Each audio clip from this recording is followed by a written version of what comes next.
melaksanakan fungsi sosialnya sehingga tidak dapat terpenuhi kebutuhan hidupnya secara wajar, baik jasmani, rohani, dan sosial. Walaupun kita tahu bahwa PMKS itu belum tentu orang yang sangat-sangat miskin yang ada, karena di situ ada yang namanya penyakit-penyakit sosial. Penyakit sosial sudah ada mungkin ya, karena di Kota Madiun atau bahkan di Jakarta atau di Surabaya, ngamen itu adalah paling mudah sekali. Seharusnya dia bisa bekerja sebagai kuli bangunan misalnya, karena berat dan lain sebagainya. Dengan ngamen, saya pernah bertanya, ngamen itu hasilnya berapa? Di kota, di Surabaya itu bisa sehari itu adalah mencapai 100.000. Nah, enak juga kan? Nah, ini adalah merupakan penyakit-penyakit sosial yang harus kita benahi, yang harus kita sembuhkan, dengan harapan bahwa PMKS yang ada di kota ini bisa kita berdayakan sehingga nantinya secara ideal. Kebetulan ada kegiatan pelatihan wanita pemimpin, ya itu. Ya, saya nitip pada ibu-ibu, tolong ibu, hasil binaan kita ini diterima, disosialisasikan kepada lingkungannya, supaya dia itu tidak merasa terkucilkan, supaya bisa bergabung dengan masyarakat yang lainnya, bisa lah mengikuti. Tapi kalau itu pun tidak menjamin mereka sadar betul, apalagi kalau dikucilkan, otomatis wis mulai di rumah tidak bisa diterima oleh lingkungan, otomatis dia akan kembali lagi. Nah, itu yang tidak kita harapkan bersama. Lanjut.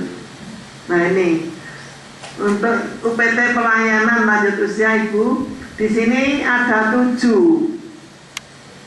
Sebetulnya UPT-nya banyak, tapi juga kapasitasnya kembali lagi ada keterbatasan. Di sini ada Magetan. Magetan punya kepanjangan di Ponorogo. Ada di Blitar. Blitar punya kepanjangan di Tulungagung. Ada di Jombang. Jombang punya Pare.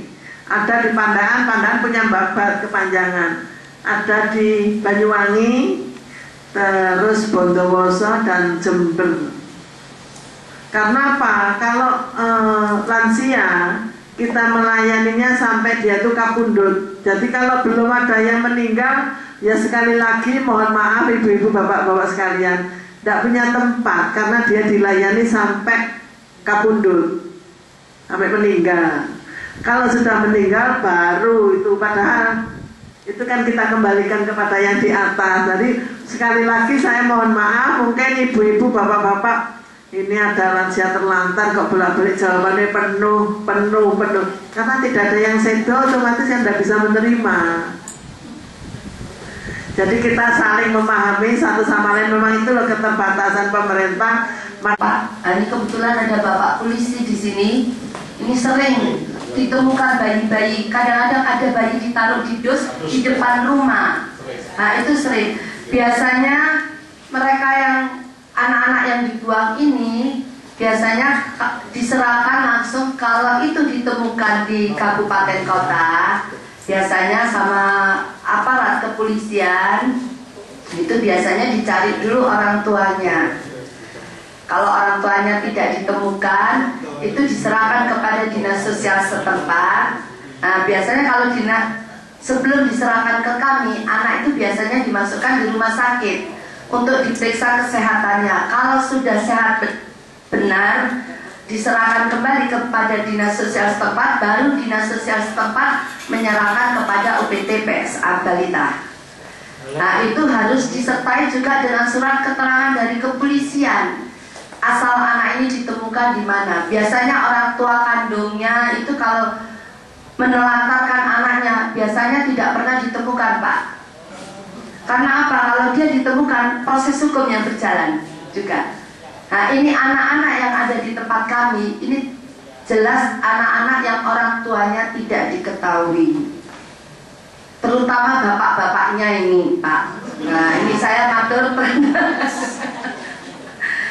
pernah ada seorang bapak, Pak, jam 3 pagi, ya ibunya juga ada.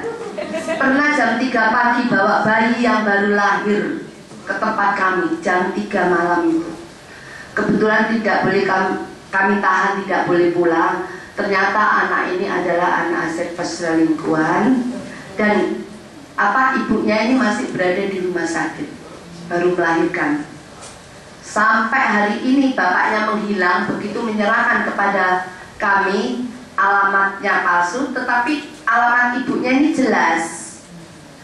Nah, ini dicari ibunya masih ada, sama ibunya bapaknya dicari sudah menghilang. Nah, ini kebanyakan anak-anak seperti itu yang berada di tempat kami.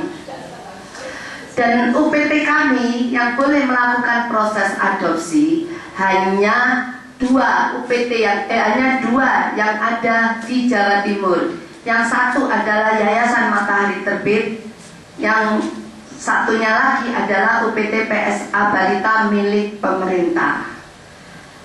Bapak Ibu sekalian, biasanya anak-anak kami di dalam melakukan proses adopsi ini kami juga sangat-sangat selektif.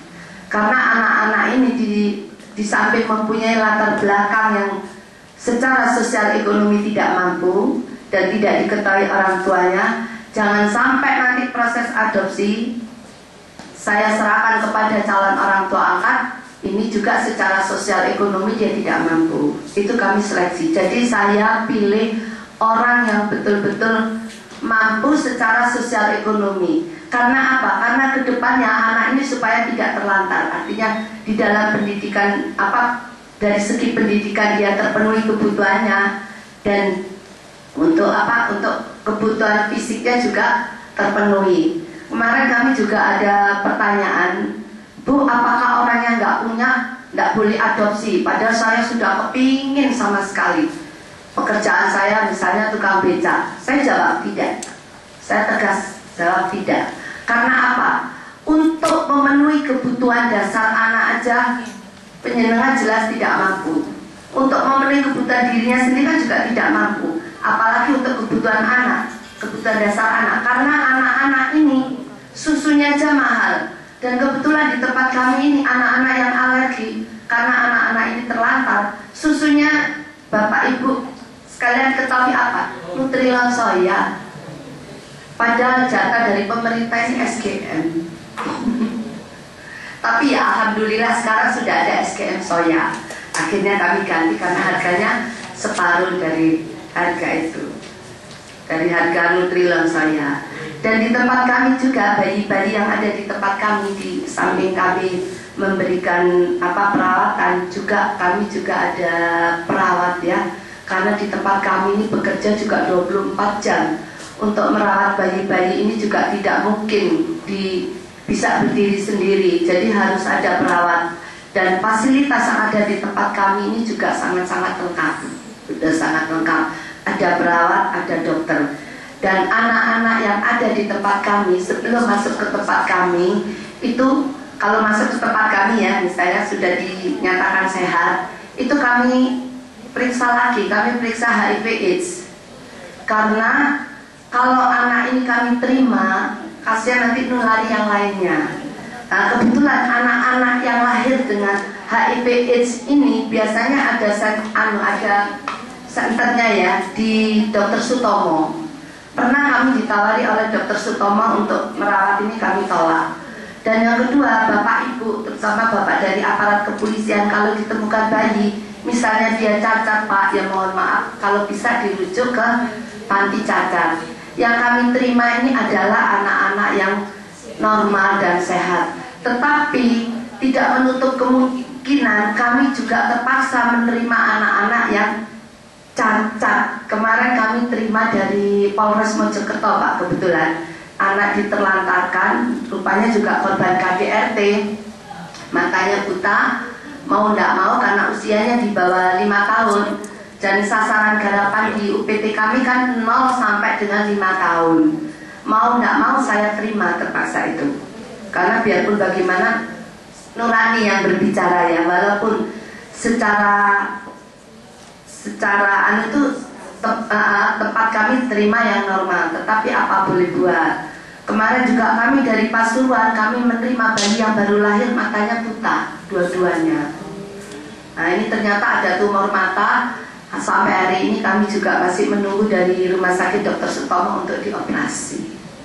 Itu. Nah, nanti kalau sudah mereka besar, itu kalau tidak ada yang adopsi, anak-anak ini akan kami rujuk ke panti asuhan milik pemerintah.